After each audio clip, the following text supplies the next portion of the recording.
வெயிலோடு விளையாடி வெயிலோடு உறவாடி வெயிலோடு மல்லு கட்டி ஆட்டம் போட்டோமே.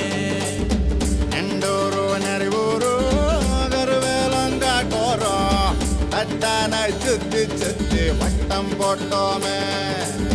பசி வந்தா குருவி முட்ட தண்ணிக்கு தேவங்குட்ட பறிப்போமே சோழ தட்ட புழுதிதான் நம்ம சட்ட புழுதிதான் நம்ம சட்ட. வெயிலோடு விளையாடி வெயிலோடு உறவாடி வெயிலோடு மல்லு கட்டி ஆட்டம் போட்டோமே.